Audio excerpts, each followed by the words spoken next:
Hi friends, Assalamu alaikum. இன்னைக்கு ஒரு அருமையான ரெண்டு ரெசிபி பண்ண போறோம். ஏர்லக்கிழங்கு வச்சு காலையில பிரேக்ஃபாஸ்ட், ஈவினிங் டிஃபனாவும் எடுத்துக்கலாம்.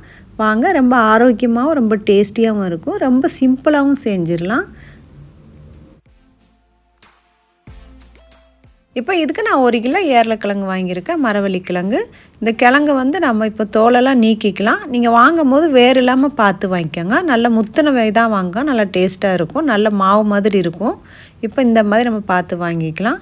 இப்போ இதுக்கு நான் இந்த மாதிரி நம்ம தோலெல்லாம் நீக்கிக்கலாம். தோலெல்லாம் நீக்கிட்டு நல்லா வாஷ் பண்ணி எடுத்துகிட்டு வந்துடலாம்.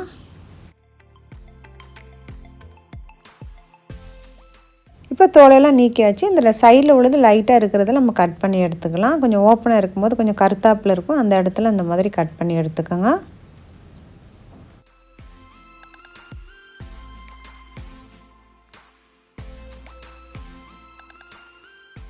இப்போ மண் எதுவும் இல்லாமல் நல்லா கழுவி எடுத்துகிட்டு வந்துடுங்க. இப்போ நான் எல்லாமே கழுவி எடுத்துகிட்டு வந்துட்டேன். இப்போ பெரிய பாத்திரத்தில் வச்சுக்கலாம். வச்சுட்டு இது தேவையான அளவுக்கு தண்ணி எடுத்துக்கோங்க. இப்போ கிழங்கு முங்குற அளவுக்கு தண்ணி நம்ம ஊற்றிக்கலாம். ஊற்றிட்டு ஸ்டவ்வில் வச்சு நல்லா வேக வச்சிடலாம்.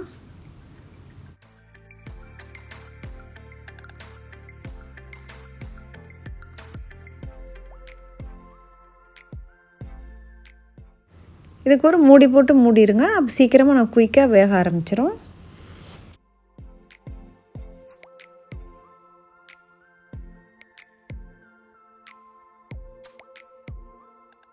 ஒரு மணி கிழங்கு வெந்துருச்சான்னு செக் பண்ணி பார்க்கலாம். நல்லா வெந்துருச்சு. இப்போ நம்ம ஸ்டவ் ஆஃப் பண்ணிவிட்டு தண்ணியை ஃபுல்லாக ஃபில்ட்ரு பண்ணி எடுத்துக்கோங்க. ஒரு சொட்டு தண்ணி இல்லாமல் நம்ம எடுத்துடலாம். கிழங்கு பாருங்கள், நல்லா வெந்து விரிஞ்சிருச்சு. இந்த மாதிரி நல்லா வேக வச்சுக்கோங்க. அப்போ தான் நம்ம சாப்பிடும்போது ரொம்ப நல்லாயிருக்கும். இப்போ தண்ணியெல்லாம் நான் ஃபில்ட்ரு பண்ணி எடுத்துகிட்டு வந்துட்டேன். இந்த கிழங்கை 2 பாதியாக பிரிச்சுக்கலாம். நம்ம 2 ரெசிபி செய்ய போகிறதுனால ஃபஸ்ட்டு வந்து நம்ம வந்து ஸ்வீட் பண்ணிடலாம்.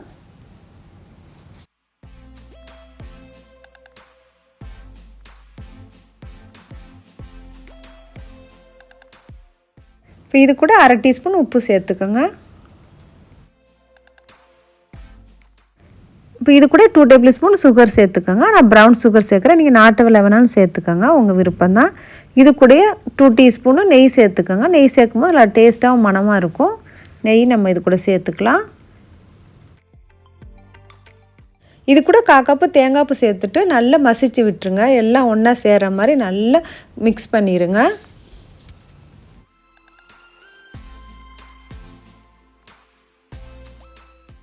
இப்போ எல்லாம் நம்ம மிக்ஸ் பண்ணிட்டோம். பாருங்கள், அருமையான நம்ம சூப்பரான ஏர்லக்கிழங்கு ஸ்வீட் பண்ணிட்டோம். ட்ரை பண்ணி பாருங்கள், ரொம்ப டேஸ்டியாக இருக்கும். இது சுட சுட சாப்பிடும்போது இன்னுமே ருசியாக இருக்கும்.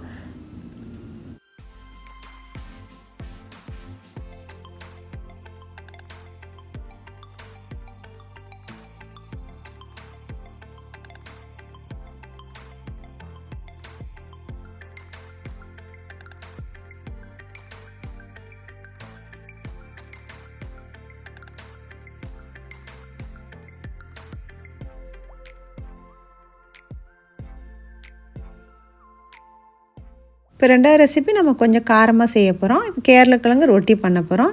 ரொட்டிக்கு நம்ம அவிச்சு வச்சுருந்த கிழங்குலேருந்து நீங்கள் தேவையான அளவுக்கு கிழங்கு எடுத்துங்க. நான் பாதி கிழங்கு அப்படியே எடுத்துகிட்டு வந்துட்டேன்.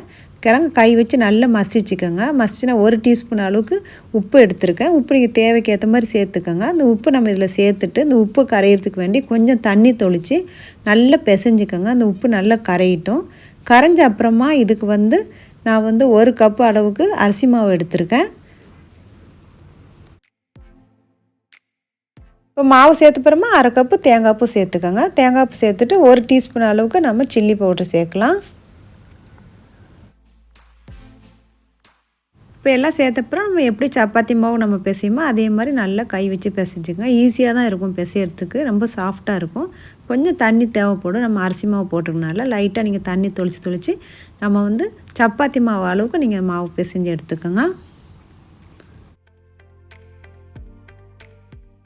இப்போ எல்லாம் நம்ம பிசைஞ்சு முடிச்சிட்டோம். இப்போ உருண்டை பிடிக்கிறதுக்கு கொஞ்சம் எண்ணெய் லைட்டாக நம்ம தொட்டு நம்ம ரொட்டி தட்டிக்கலாம். இந்த மாதிரி கொஞ்சம் தடியாகவே தட்டிக்கோங்க. அப்போ தான் ரொட்டி மாதிரி நல்லாயிருக்கும். ரொம்ப மெல்லிசாக தட்ட வேண்டாம். இந்த அளவுக்கு நீங்கள் தட்டி எடுத்துக்கோங்க. இப்போ உங்களுக்கு கரெக்டாக நான் அளவு சொல்லிடுறேன். 2 அளவுக்கு கிழங்கு எடுத்திங்கன்னா 1 அளவுக்கு அரிசி மாவு எடுக்கணும். நீங்கள் எந்த அளவுக்கு அரிசி மாவு ஒரு கப்பு மெஷர் பண்ணுறீங்களோ அதே அளவுக்கு 2 அளவுக்கு நீங்கள் அவிச்ச கிழங்கு எடுத்துக்கோங்க. அது உங்களுக்கு கரெக்டாக இருக்கும். எல்லாத்தையும் நான் தட்டிட்டு தனித்தனி மூடியில் போட்டு எடுத்து வச்சுருக்கேன். இந்த மாதிரி பிளேட்டில் எடுத்து வச்சுக்கலாம். வச்சுட்டு ஒரு பேனு சூடு பண்ணிக்கோங்க. ஒரு தோசைக்கல்ல பேனோ சூடு பண்ண அப்புறமா லேசாக நீங்கள் நெய் தடவிக்கோங்க. ஸ்டவ்வை இதமான தீயில வச்சுக்கோங்க. அப்போ தான் ஒன்று போல் நமக்கு வேகும். இப்போ இந்த மாதிரி வச்சுட்டு அவ்வளோதான், டக்கு டக்குன்னு ரெடி ஆயிரும்.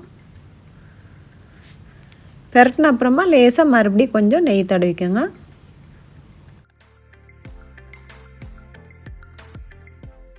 இப்போ மீதி இருக்கிற ரொட்டி எல்லாமே இந்த மாதிரி போட்டு எடுத்துருங்க. அவ்வளோதான், நம்மளுடைய ரொட்டி இப்போ ரெடி ஆயிடுச்சு. புதிய நண்பர் நம்ம சேனலை சப்ஸ்கிரைப் பண்ணிக்கோங்க. அப்படியே பெல் ஐக்கான் ப்ரெஸ் பண்ணிக்கோங்க. நான் புது புது வீடியோ போடும்போது உங்களுக்கு அலர்ட் வரும்.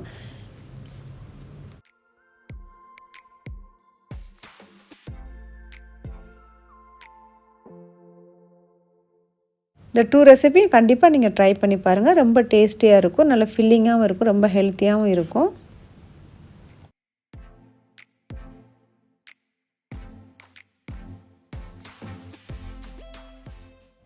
நல்லா சூப்பராக சாஃப்டாக வந்துருக்கு பாருங்கள். எவ்வளோ நேரம் கழித்து சாப்பிட்டாலும் ரொம்பவே சாஃப்டாக இருக்கும்.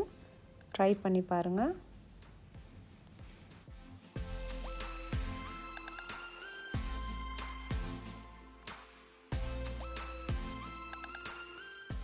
இந்த ஏர்லக்கிழங்கு ரொட்டி கூட நீங்கள் எந்த கிரேவி வேணாலும் வச்சு சாப்பிட்லாம். இன்றைக்கி நான் மீனானை எடுத்திருக்கேன். மீனானை வச்சு சாப்பிட்டு பாருங்கள், ரொம்ப நல்லாயிருக்கும். இந்த ரெசிபி உங்களுக்கு பிடிச்சிருந்தா லைக் பண்ணுங்கள், ஷேர் பண்ணுங்கள், சப்ஸ்கிரைப் பண்ணுங்கள். மீண்டும் அடுத்த வீடியோ சந்திப்போம். தேங்க்ஸ் ஃபார் வாட்சிங் ஃப்ரெண்ட்ஸ்.